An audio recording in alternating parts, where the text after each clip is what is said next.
What's up everyone? Welcome back to the channel. I used them with my iPhone 4 video, paired them with an Xbox Li X4 gaming, and spent a lot of time paying attention to optics, screen stability, comfort, and how practical these glasses really are day to day. One important thing to mention up front, the XReal R1 Unit 1 tested was pre-production, so yes, there's a chance some things improve slightly before launch, but everything you're about to hear is based on real usage, not spec sheets. Also, just to clear the air, early no brand influences my reviews. Nobody tells me what to say. My goal is simple: help you decide whether something is actually worth your money. If you appreciate honest tech reviews without the marketing fluff, feel free to subscribe. I do use affiliate links sometimes, and Viture has provided a discount code that drops the Beast under $500. But there's never any pressure to buy anything here. Now, let's start where things usually go wrong. Marketing claims versus reality. Both companies talk big, but Viture definitely pushes the envelope harder with their messaging. For example, they advertise the Beast as having a super stable anchored display. In practice, that just isn't fully true. Anchor mode works, but screen drift is still a real issue, especially if you move around a lot. It's usable, but it's not rock solid. They also heavily promote real-time to 3D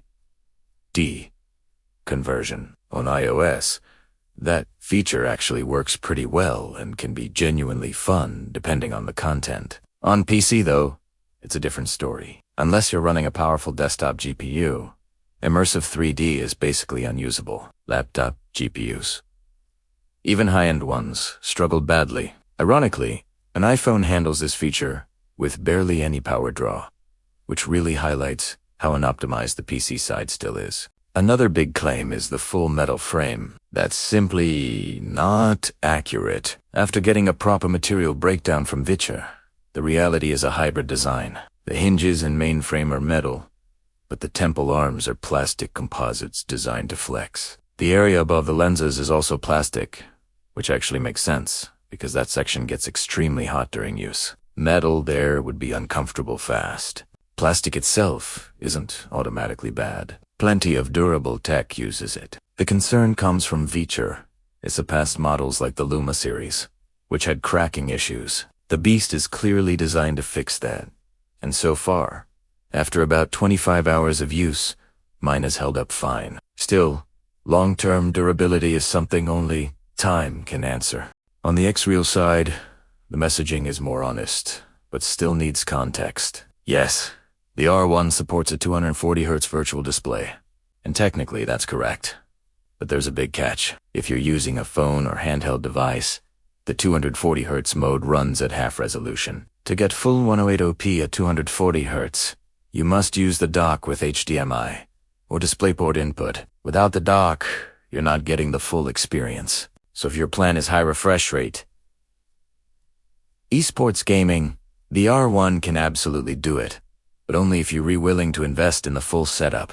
When it comes to raw display specs, brightness is one area where the Beast genuinely stands out. In zero-def mode, it gets extremely bright, easily over 1000 nits. It's bright enough for outdoor use, and honestly, it almost feels excessive indoors. Stabilized modes are dimmer and closer to what the XReal R1 offers, but overall brightness is a strong win for Viture. Both glasses use prism lenses, and that comes with you get a very sharp center image, but distortion increases toward the edges. In my experience, the XReal R1 has less edge distortion, while the Beast has better center sharpness. On the Beast, fine text near the edges becomes unreadable, with noticeable chromatic aberration, where colors split apart. For movies and games, this isn't a big deal. For productivity and reading text, it absolutely is. This is where spatial tracking becomes critical, and this is also where the biggest difference between these two glasses shows up. The XReal R1 is rock solid when it comes to anchoring.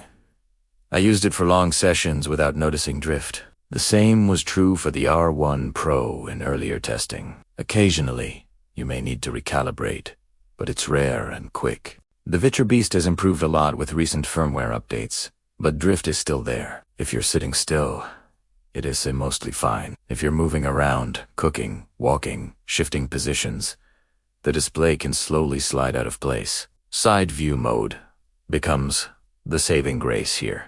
An honestly side view on the Beast is fantastic. The glasses become almost fully transparent.